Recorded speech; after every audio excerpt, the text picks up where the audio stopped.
Hola, bienvenidos al canal de Estumédicos, donde nos dedicamos a la medicina y a la educación. Y esta vez vamos a continuar con uno de los temas que ya había abordado antes, pero vamos a extenderlo y vamos a concretarlo con la fisiología endocrina.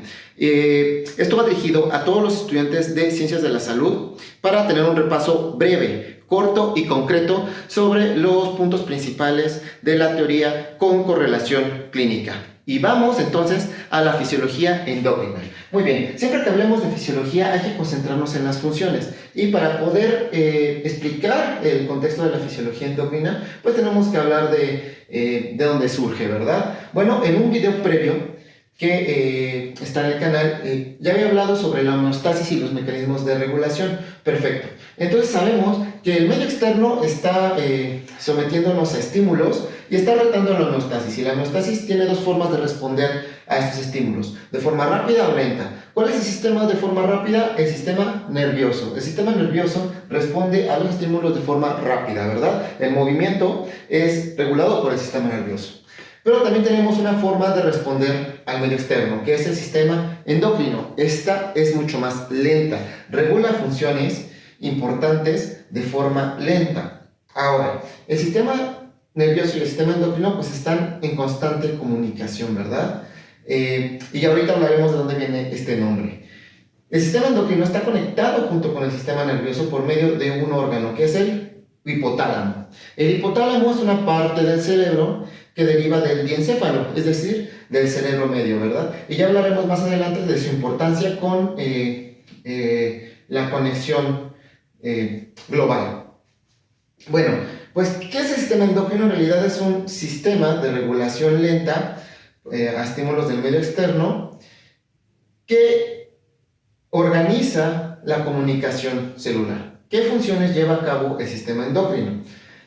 Crecimiento, desarrollo, reproducción, presión sanguínea, concentraciones de iones plasmáticos como el calcio. Es muy importante la concentración del calcio porque puede producir arritmias cardíacas y llevarnos a la muerte.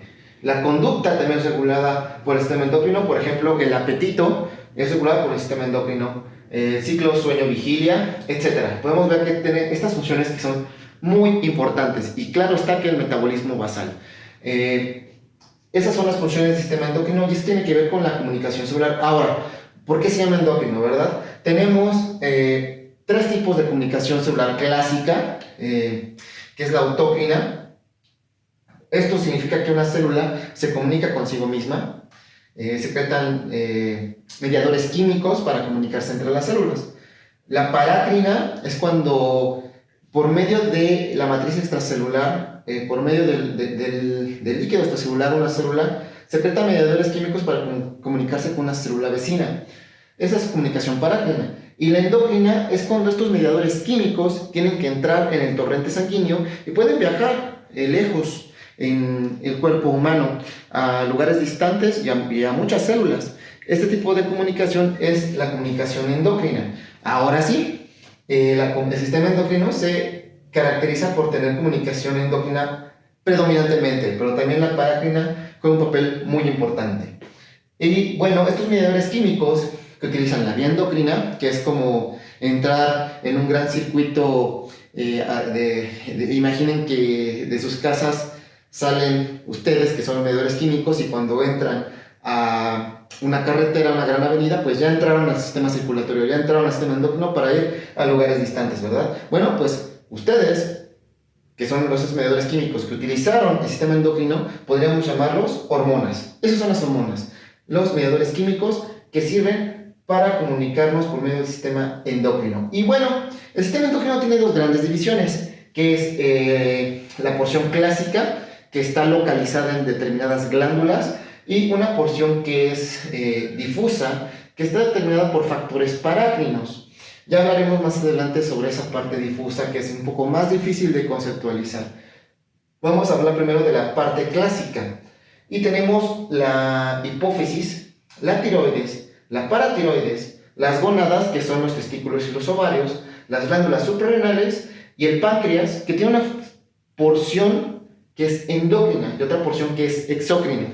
Entonces, estas son las 7 glándulas clásicas de el sistema endocrino. Recordemos que una glándula es un conjunto de células epiteliales que realizan el acto de la secreción, secretan sustancias, en este caso hormonas, que van a servir para la regulación del sistema endocrino. Ahora, la hipófisis tiene una relación estrecha con el hipotálamo. Este eje se llama hipotálamo-hipófisis. También es conocida como glándula pituitaria.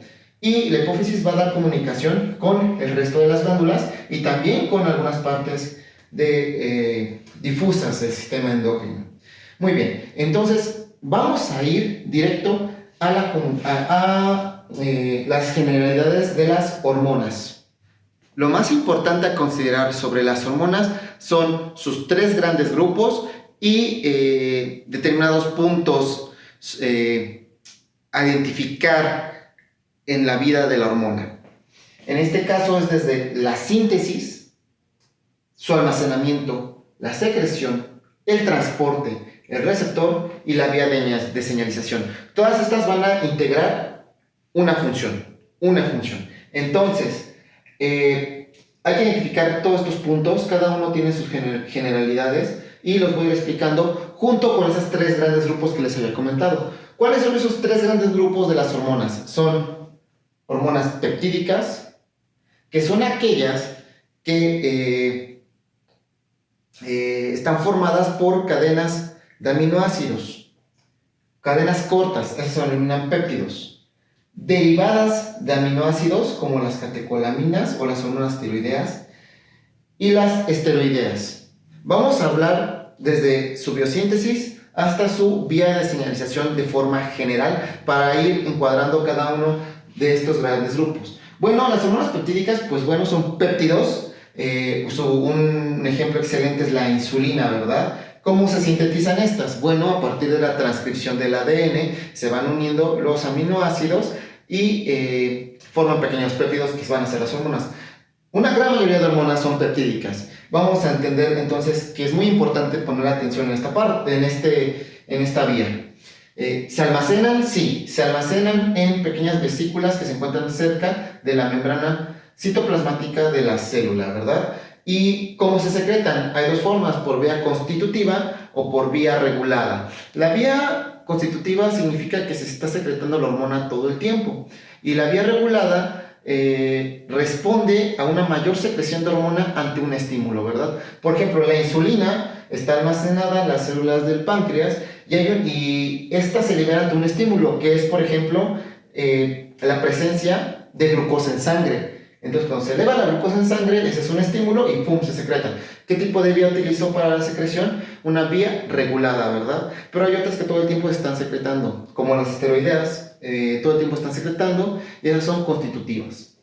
El transporte. ¿Qué tipo de transporte tendrían las peptídicas? Esto se refiere a si van solas o acompañadas. ¿A qué me refiero? En la sangre, en el sistema circulatorio hay proteínas. Entonces, estos mensajeros químicos se pueden unir a las proteínas o no.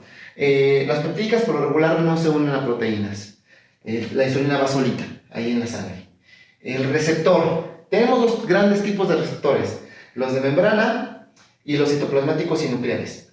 Esos son los dos grandes grupos de receptores. Todo un tema hablar de receptores y vías de señalización. Ya hablaré sobre eso después. Y bueno, ¿qué tipo de receptores son los que utilizan las peptídicas? Pues bueno, los que están en la membrana, ¿verdad? Esos son los receptores que van a utilizar. Y la vía de señalización se refiere a cómo va a comunicarse este receptor una vez que identifica su hormona, cómo va a comunicarse con la célula para realizar una función específica, ¿verdad? Esas son la vía peptídica. Por regular se utilizan receptores acoplados a proteínas G. Ahora, vamos al grupo de las derivadas de aminoácidos. Aquí tenemos unas interesantes como las catecolaminas, que las conocen muy bien, que son la adrenalina y la noradrenalina. Y otras como las tiroideas, que son muy diferentes. Ambas son derivadas de la tirosina, que es un aminoácido, pero también tenemos otras derivadas del triptófano. Entonces, por eso se llaman derivadas de aminoácidos. ¿Estas se almacenan? Sí, igual, en gránulos, se pueden almacenar. ¿Cómo se secretan? Por lo regular, estas son de vía, las catecolaminas. La adrenalina se secreta ante un estímulo. Cuando uno está nervioso, cuando uno se encuentra estresado, pues ahí funciona el sistema simpático y se secretan estas hormonas, ¿verdad? La adrenalina. Entonces ahí podemos ver que es una secreción regulada. Se transporta por lo regular solas, pero las hormonas tiroideas sí se unen a proteínas. Eso es muy importante tomar en cuenta. Abundaremos más en eso cuando veamos tiroides. ¿Qué tipo de receptor utilizan? Bueno, utilizan predominantemente receptores de membrana, igual acoplados a proteínas G. ¿Qué tipo de vía de señalización? Utilizan igual adenilato ciclasa por lo regular. Esto es importante, aquí hablaré de este punto, hablaré de esto porque tenemos receptores alfa-adrenérgicos y beta-adrenérgicos. Estos son muy importantes, que utilizan la vía adenilato ciclasa y fosfolipasa C. Eso ya hablaremos más adelante de eso. También está el receptor de dopamina, que es membranal, y tiene funciones diferentes. Es todo un tema esa parte. Y bueno, ya veremos la vía de señalización. Y ahora podemos pasar a las esteroideas. Un ejemplo de hormonas esteroideas sería la testosterona, pero también están los estrógenos, ¿verdad? ¿Estas de dónde derivan? Ah, por cierto, no, estas dos tienen una parte importante en la biosíntesis que no mencioné. Estas dos derivan de metabolitos, entonces no necesitan la transcripción. Los aminoácidos son metabolitos que en presencia de una enzima forman hormona, ¿verdad? Entonces las enzimas son las que van a determinar que exista esta hormona. Igual las esteroideas vienen de los esteroides, del colesterol. Así de sencillo, ¿no? De ahí vienen del colesterol todas estas hormonas. Y estas hormonas, a comparación de las otras, que son hidrofílicas, como son hidrofílicas no pasan la membrana celular, entonces sus receptores son de membrana. Pero estas son lipofílicas, es decir, pueden pasar a través de las membranas. Entonces sus receptores, ¿dónde van a estar? Citoplasmáticos o en el núcleo, ¿verdad? Desde ahí ya estoy adelantando la vía. Precisamente porque pasan las membranas, no se pueden almacenar, se están secretando todo el tiempo. Sí pueden responder a ciertos estímulos, pero son muy lentas, entonces por lo regular es constitutivo. ¿Qué tipo de transporte utilizan? Estas también se unen a proteínas citoplasmáticas que alargan su vida media. Entonces ya sabemos que hay dos tipos de hormonas que se unen a proteínas citoplasmáticos: las tiroideas y las esteroideas. Se unen a proteínas cuando van en la sangre. ¿Qué tipo de receptores? Ya lo dije, son nucleares y citoplasmáticos. ¿Y qué tipo de vía de señalización? Pues bueno, estos directamente van a inducir la transcripción génica. Estas son las generalidades de las hormonas y los puntos que tengo que tomar en cuenta cada vez que hable de una hormona, ¿verdad? En cada tema de cada glándula ya hablaremos sobre particularidades y determinadas hormonas. ¿Qué tan importante es? Bueno, solo con decirte que cuando falla la fisiología existen enfermedades. Entonces, la especialidad médica que estudia las enfermedades del sistema endocrino se llama endocrinología. Así de importante es, ¿no? Entonces, lo veremos también en ciclos clínicos con la materia de endocrinología, y esta es rama de la medicina interna. Muy bien, si te ha gustado el video, recuerda darle like, compartir, suscríbete para que no te pierdas nada de nuestro contenido y nos vemos hasta el siguiente video. Chao.